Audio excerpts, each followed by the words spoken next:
the days of actually having a real estate agent shop where people come to your window and talk to you, I think that's been gone for years. You did more research on our sale than any real estate agent in our town has ever done. Yeah. Well, we all realise, we know that the real estate agent is working for the real estate agent. Yeah. Yeah, pretty much. I think too that if you use a real estate in your area, you assume that they've got all the knowledge, but I think they're stale. And they go down a line and they're not looking outside the boundaries type thing. They're like sort of channeled down a certain path where you sort of come into an area and you may not know it. So you're looking at everything from the bottom to the top, and you get a very real picture of what the market's really like. But we used your advice though when negotiating for this house. We used your method. We reversed it up.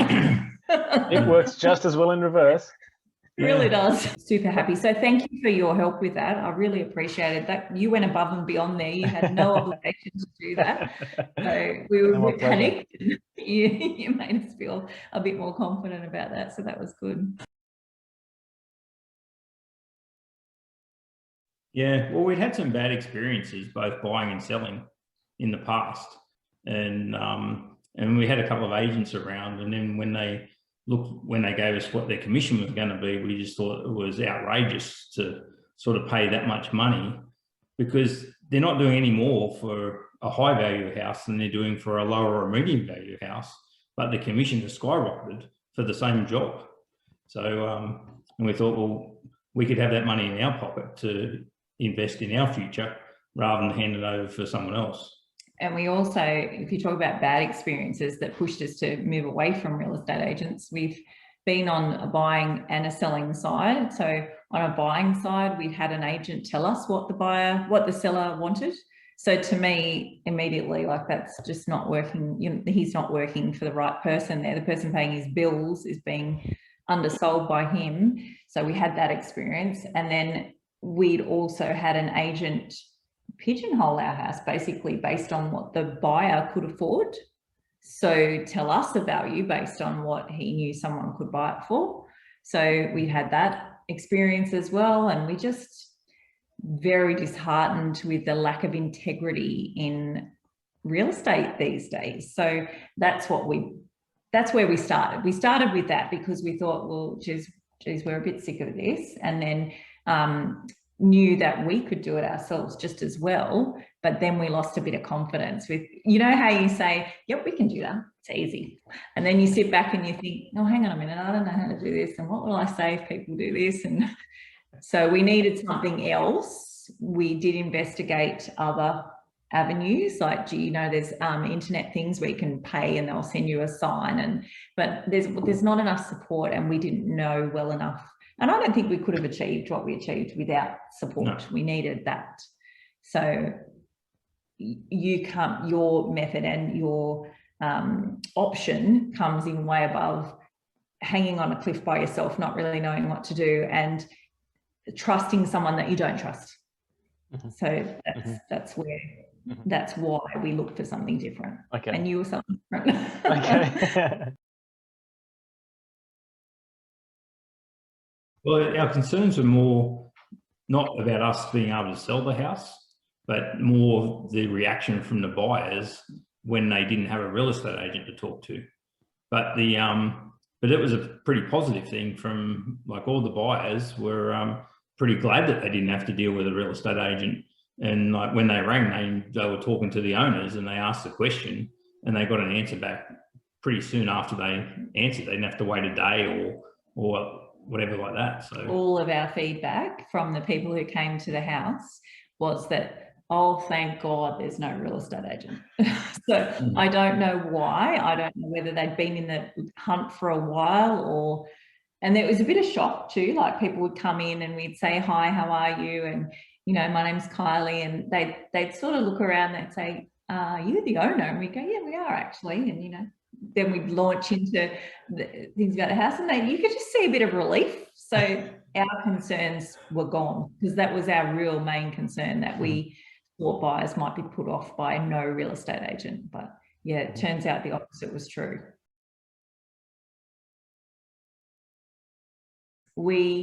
as we said before we met with you over the video, we had talked to real estate agents, one of them who we knew quite well. And when we finished talking with them, we sort of were left scratching our heads a little bit and thinking, oh, we didn't feel confidence. We felt like they were still, we knew it was a hot market, but they didn't make us feel that way. They made us feel like it might be hard to achieve what we wanted to achieve. And we, as you know, we didn't have an unrealistic expectation, but we were made feel like we might have when they left. Mm-hmm.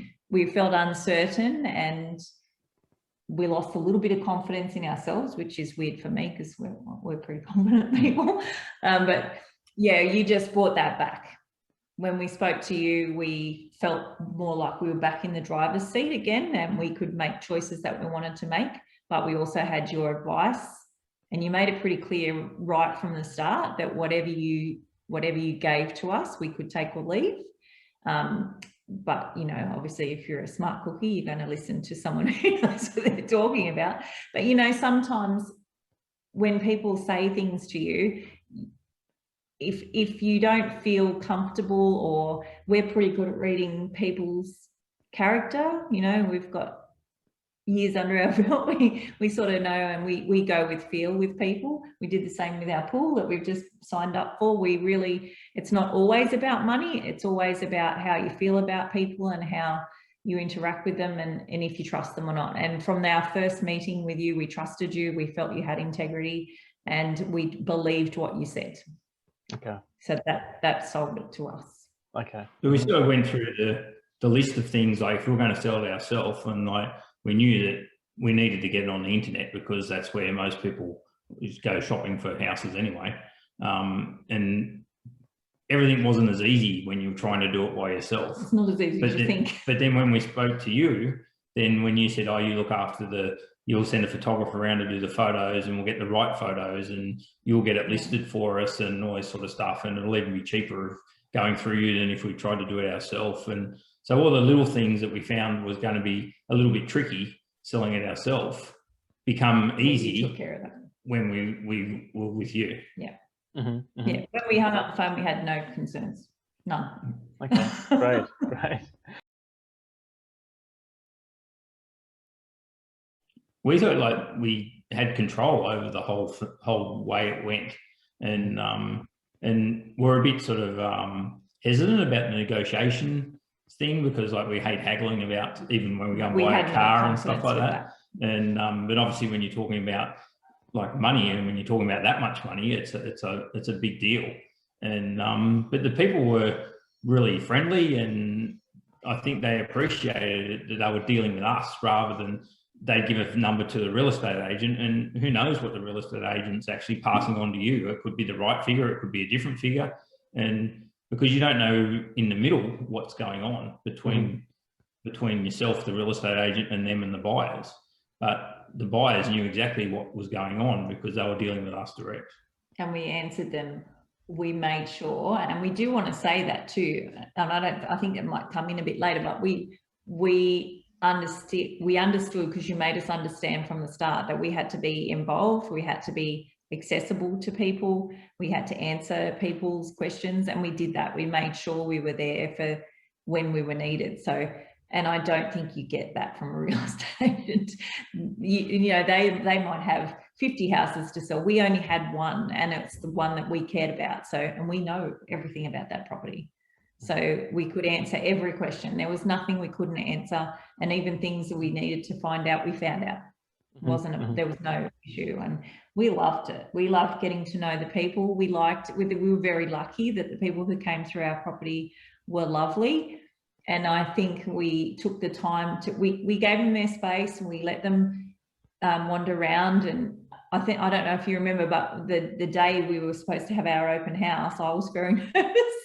And so I gave you a call and said, what should we do? Should we let them wander? Because we don't know. And that's where you gave us confidence to say, okay, well, this is how you wander around, have a look. And then when they'd finished, they came back, and in every circumstance, they wanted to stand around and have a chat. And we made them feel comfortable with doing that. And we felt comfortable with doing that. And yeah, there is no negative that we could say about having that one-on-one experience with the buyers. And at the end of the day, we do 100% believe that buying and selling houses has to have emotion. And I think sometimes a real estate agent takes that away, and you're only damaging yourselves and your buyers. I think it needs to have that connection with I think that was hugely valuable. I think we made more money that way because we definitely got those people to really love being in our home. They just liked being there. They wanted to stay. You could see they wanted to stay. They didn't want to go.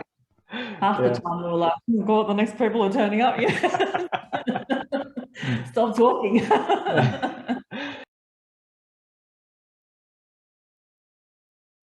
Oh, well, it was pretty easy, really. And but we told the people that we weren't going to drag it out and go backwards and forwards and stuff like that. And I guess we were lucky in a sense that like we listed on a Thursday, we had people come around and look on the Sunday, and the 4 couples that came and looked, they all made offers. And but I think that's down to the fact is once you receive those initial offers in, it's that negotiating part that we didn't know what to do. Yeah. So your words helped us give them that emotion back, didn't it? It's just like, and they knew they only had one shot. Mm-hmm. They knew they had one shot. They had to make it their best offer, and we had a few people bidding against themselves to try and work out what the best offer was, because we wouldn't give them anything. We listened to you. We didn't give them anything. We gave them your words, and we let it settle from there. It doesn't feel like negotiating, does it? It doesn't. I guess it is, because we're asking them to up their original offer, but it didn't feel like negotiate. Yeah. We didn't feel awkward about it at all. Oh, definitely. Yeah. 1000%. I don't even know whether, because obviously they would have listed it on the internet as well, and the same people would have seen it on the internet, but I don't think we would have had the same result at all. No. I don't think those people would have come around and, like, as we talked to you before, with the real estate agent come around, he goes, "Oh, I've got someone that's interested in your property." And I said, "Well, we're going to list it and we're going to sell it ourselves. But if you've got someone around and they can come up with the right amount of money, then we'll sell it to them now before we list it. But you've only got until we list it, and then it's off the table for you." And but he came around and he just sort of said, "Well, off you go." And the people turned up, and we took the dogs for a walk, and we come back, and they were driving away as we were driving down the street, and we just hated it. We felt terrible. We felt such a disconnect. And as soon as that happened, I said that really solidified what we had already decided. And we walked straight back and said, "Yeah, see ya." You know, that's not for us. And we absolutely would not have achieved that sale price, because I guess the very first people that came through made a quick offer on the spot, and that offer on the spot a week before we would have taken. Yeah. We would have taken that money. And it was well below what we achieved, well below. So those same people made a much higher offer at the end of the negotiating. They ended up actually pulling out for a circumstance that was nothing related to the house. Mm-hmm. And in a very lovely way too. There again, we didn't just get a call from a real estate agent saying, "Oh, these people have withdrawn their offer." They told us, we contacted them and talked to them. They told us why they had to withdraw their offer, and they were such lovely. And in the end, we were so happy for them, because they'd found something that they were looking for originally. And we didn't feel at all sad that offer was withdrawn. We didn't, because we had that personal interaction, like not just a real estate saying, "Oh, they bought somewhere else." Mm-hmm. So that it was all positive. But we just found the whole system worked perfectly. And we did try and nitpick it. We tried, but honestly, there's nothing. Yeah. We can't fault that system. And a gentleman rang me the other day. You'd asked me, could I talk to someone the other day? And he asked the exact same question. He sort of said, "Oh, what was the downfalls? Is always a downfall." And I went, sorry, I can't give you one. So we can't help you there. We didn't need anything further. You provided everything we needed. And if sale process had got on longer, I have full confidence that you would have been there to support us and keep us on track. I have confidence in that because of like in that short amount of time, we feel like we could trust you to do that. So even if we needed further support down the track, then I'm positive. Well, actually, you demonstrated you would have given us that anyway by helping us out with the purchase of this house. You had no obligation to do that. So yeah, we feel like even if we weren't as fortunate as we were to get that quick sale, we are very confident that you would have been there to support us in the long term anyway. But also, I think why we ended up with a good result was because of the feedback you gave us and how we prepared the house for sale at the very start was what we ended up with a quick sale. Like we knew our house would sell, but we never thought it would sell that quick. The feedback we got from people about how the house looked and felt and smelt and the music, like all of that stuff. I'm a bit of a soft jazz fan now. Having an outside influence to tell you that your floors might need lightening up or this might need doing, and I think that's 100% worth it as well. Okay, I'm glad to hear. I didn't feel any pressure to change anything. You gave me advice, and we took out of it what we felt we could do, and what we felt. We took almost all of the advice. We like to do that. But even the little things we changed, like buying a few rugs and stuff like that for the lounge room and the family rooms and stuff. And we've made use of all them in our new house here. Yeah. Great. And they look fabulous. That's not a cost. So that wasn't a cost. Everything was suggested, worked well, and I think it just presented the house perfectly when it was time, and that's what got us the quick sale. Yeah, I agree. So yeah, we're happy to at any time, and we're happy to talk to anyone you'd like to pass on through to us, and we don't have an issue with that at all.